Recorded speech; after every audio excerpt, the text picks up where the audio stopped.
jiru ishi amma tamaanuu haa dhaabadhu amma taani dhaabadhe kaaba keetii kana geeffadhee si geeffadhee mataa dhaabadhe tante rabbitu beeka mee kuma 240 san maaliin daladde kuma 80 oromottillee yoo namaanillee na gargaaraa jedhe sii kenna maaliin daladde kuma 240 ennaan sanna gaafatu hin dandeettu tikeetti poolis kereelaansii amma si muraa amma galchisa kuma 75 kuma 5 si dhiisanaan jedhe hingachuu naafittu yookaan birri kiyya naa deebisennaan bilooki anni na godhe hagana waan hin jenne jedhee anni na arrabse hagana kunoo sagalee isaa galatooma umma galatooma yaadni keessan bilchaataadha waliigala birri kuma 240 akkaawunti kiyya irra galee jira saafi akkanaami. Okay. Jilo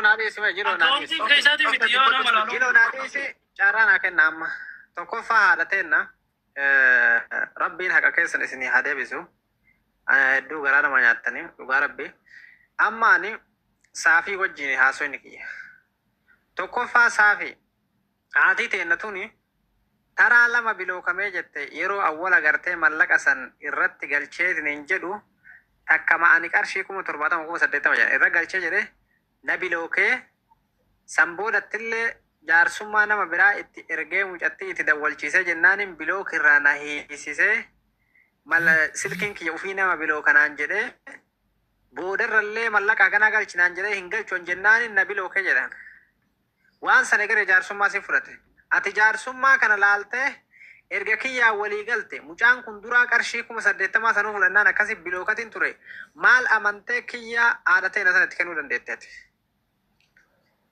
Tokko sana toomii usme yaada kanatti wal gaafatuun gaariidha. Gaafa dubbii san amma bosona baaleefaa miidiyaa irratti isaa baaraa jiran suuraa haadhafaa ta'e kaa'atanii waa hunda abaarsatti gatta'anii jennaan dhaqee dubbii tanatu laala. Natti kennaa jeeni akkuma san gartee dubbii jidduu fixee bilookii awwalaa dhiisi. Ta bilookii duraa dhiisi quban qabu waan ta'eef anuu dhaqee waan jaa irratti wal laban san araarse.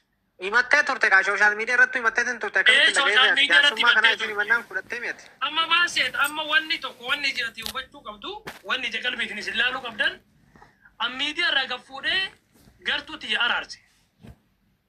Gartuu qulqulluu tana kiyyaan harmee ta'e nama aleesh. Dhiifamaa isaa jedheeni harmeen teenallee dhiifama isaa taqabbalanii araarsee oyfii goosise. Gaafa oyfii gooyisu kan ammoo birrii deebistaaf moo amma hin fiddaa jedhee gaafadheen. Hin fida malee birrii deebisuu hin danda'u naan jedhe. Hayyee meeqaa eega jara araarsee beeki kun. Eega jara qulqulluu godhee beeki.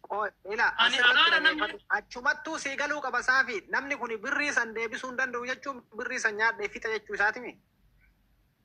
Hin fidaaf jedhe birrii fixa hin jenne hin fidaafii jedhe. Deebisuu hin danda'u birrii deebisuu hin danda'u jechuun sun deebisuu hin danda'u hin jenne hin fidaafii naan jedhe hin fidaafii naan jedhe. Hin fidaafii. Hin fidaafii naan jedhe fuunee naaf maa harmeen teennallee yoo antoo hongore naa qabatani jecha keessatti yoo antoo hongore.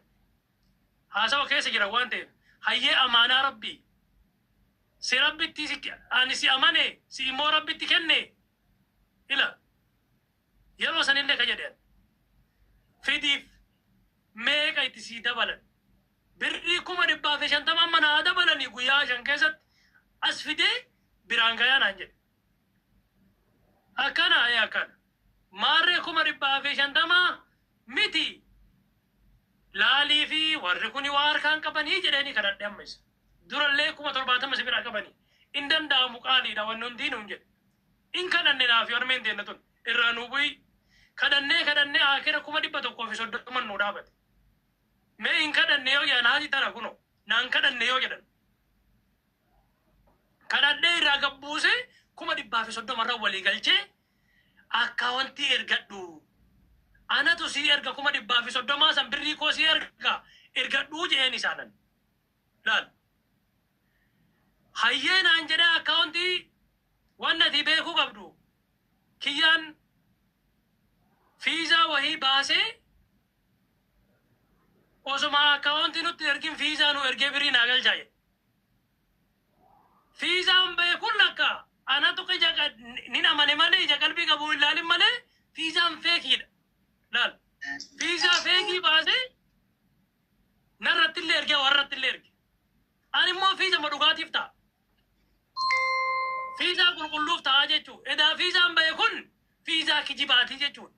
Lakka ani immoo waan akkasii ni jira jedhee yaadne eegasii birrii kana gartee birrii 38 itti galchaniin fiizaa baasee. Ni jira jettee akkamitti yaadne saafi ati warra Dubaay kun akka mallaqa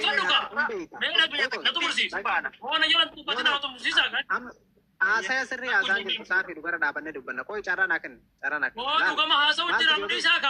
waan arge wayii waan lama kaaseetiniin dubbatta dhageeffadhu tokkoffaa kiyyaarree fi wayitii seenee mana kanatti dubbateetiniin jedhu ati waan dallaalaa waan fudhattee jirtu maaltu si boochisaa sin jedhe akka waliigalteedha waasii kenneetiniin jiru kiyyaan sinarra dubbateetiniin jiru koo dhagaye soba haa dubbatu dhugaa haa dubbatu dubbateetiin jira hawaasni kunillee ka dhagaye tokko jedhi lammaffaa irratti haa mallaqa nyaatamte waan hin taane itti maxxansinaan waan hin qabne. Koya yani fitadha. Himaa jira malee ati nyaata isin jiraan jiruun waan kiyyaan afaan isaatiin dubbate sitti himaatiin hin jiran dhageeffadhu. Kalammaffaa haati kennatuun mallaqa kana nyaatamtee isiin erga baatee sooshaal miidiyaa irratti mucaa kana baateetiin hin himatte. Lammaffaa irratti ati maal amantee mucaa kana ka wali hin beeynen ka mallaqa kana irraa yoo inni nyaate fuudhuuf hin dandeenye mas'uulummaa guutuu fudhatee namni haadhatee tana rakkoota kan qabu mallaqa irra galchi haasi ilmoo ta'e si haa fidu jettee mas'uulummaa guutuu fudhatteetiniin itti kenniti. Erga mas'uulummaa san guutuu fudhatteetiniin itti kenniti kiyyaan kara keessatti waliigaltee jaarsummaa dubbattanii ufitti amantee mallaqa kana yoo inni mallaqa san gartee nyaatayyuu anat deebisa jedheetini akka an deebisettee mas'uulummaa san fudhatteetiniin waan san goote miti. Erga garteetiniin waan san goote tokko warra Dubaay kana wallaalte miti takka jedheeti. Warra waa'ee warra Dubaay kana nu caalayyuu keessa beekuu dandeetta ganama galgala saahibban keeti waliin oolta miidiyaa irratti wal lolaanii turte hattan baabaan uraddein faa akka jarri kun waa wayyoo argatan achumaan qalam godhan si galee achumaan liqimsan ni beeyte. Mucaa kana erga mas'uulummaa fidhattee itti kennite ammallee mallaqa kanaaf itti gaafatamaan saafi jaalattus jibbitus sihi namni haadhatee tana mallaqa nyaachisallee sihi. Maramiti kuma settama wala nyaatamte san malee kuma torbaatama keessi malee gaafatamummaa guutuu sihi kafaluu mallaqa. Wanni akkasuma an birrii kuma dhibbaa fi soddomaa dhageeffadudha. Dhageeffadudha. Dhibbaa soddoma moo dhibbaa shantama. Ooluu adeemaa duudhaa kan salamaati.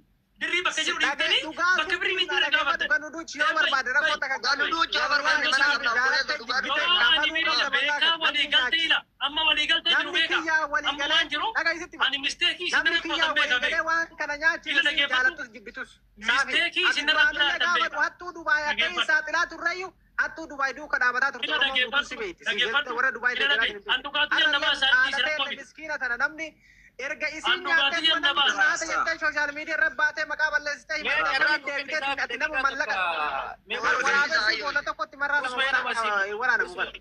Usme koi. Ile saafi yaadni hanqeellee galatoomatillee dhiirri akkanaan hin boottuu hin maankeettu waraanu nyaatenu. Tokko farratti akka yaadda kiyyaatti namni riqicha birrii tana riqicha jechuun dildila ta'ee mangudditti tana nyaachise jaalatte jibbite si. Manguddummaa laate. Anillee kan hin dinne. Anillee bar kan hin dinne. Ta'usuma hin jedhu kana birri yoo an birrii warra kanaa shilingiin na bira geedde. Laala Rabbiin guyyaa irraa kana kanyaate kisiin kaane.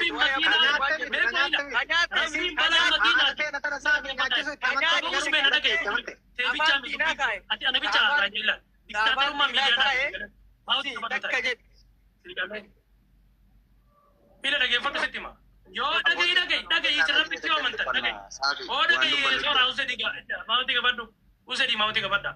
Yoo birrii warra kanaa shilingiin na bira geette Rabbiin kana balaa konkolaataatiin guyyaa irraa addunyaa kanarraan haa oofu. Yoo shilingiin takka aboomee koi rabbitti waa'ee maddaa koi yeroo hunda dhugaan tiyyan baatu amma waan jiru sitti hima quba qabaadha. Yoo qarshiin teessan harmee teenna birriin takkittiin ani na bira dhuftee jiraatte balaa konkolaataatiin guyyaa irraa rabbi na haa dabarsu. Takka rabbi harmee tiyyatti reeffi na haa galu. Reeffi asirraa gara biyyaan haa galu yoo birriin teessan shilingiin na bira jiraata. No. Atilaal shilingiin sirra jinsii miti dhageeffadhu.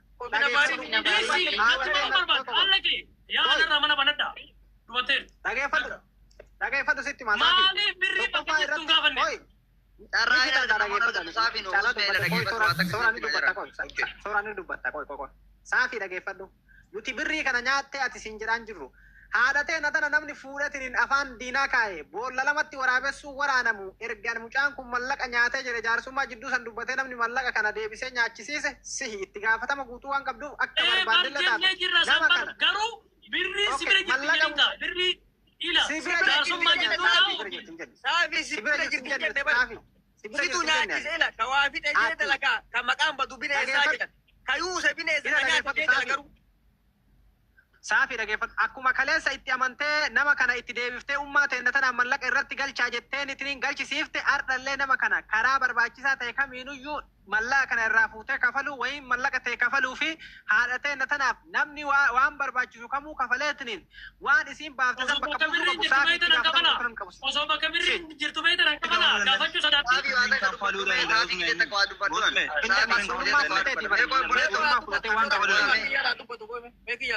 Aboo birriin kaashii gale moo akkaawuntiin gale? Uummanni kun dhaga'u. Akkaawuntii nama biraa itti ergadhee naan jedhe sagalee isaa ila. Mee dhageeffadha abboo. Akkaawuntii sun kan biyya kanaati moo kan biraati? Koo isaa fi addaan ba'a. Akkaawuntii biyyaa irratti galchisiise hundaayyuu akkaawuntii biyya irratti garagaraa akkaawuntii garagaraatti galchisiise. Akkaawuntii garagaraa tan dura qomaa yoo akkaawuntii mataa isaa ta'e seeraan leen gaafatu dandeenya. Inni kanaami soora beekiyyaa dubbadhu inni kanaami. Isaa miti kun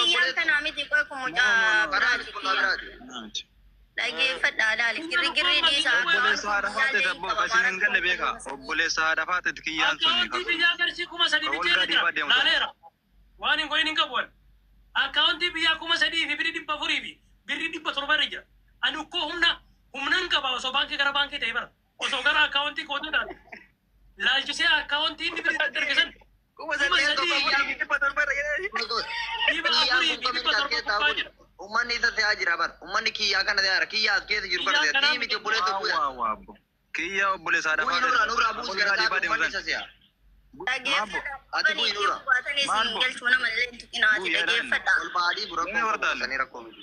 Yoo dhiibe qaamoo fi dhiibe singaltu kasanii obboleessi kiyya dhageeffadhu foon ofii dhiibe dhageeffadhu. Seeraan gaafadhaa nama tokko yoo waa gaafattan isinii galee. Dhayibaanoo maal jaarta? Nama dhageeffatanii bari nama dhageeffatanii fakkeenyaaf akkaawuntiin biyyaa wuli qaba namni ni qabama namni jiraannaani yoo akkaawuntii irra gale qabaatan jechuudha. Akkaawuntii uffoo birriin irra hin jiru takka jedhi tokko fa'aa akkaawuntii birrii irratti gale san dafanii irraa baafame. Tawara birrii bisha qaba yoo adabdane soora.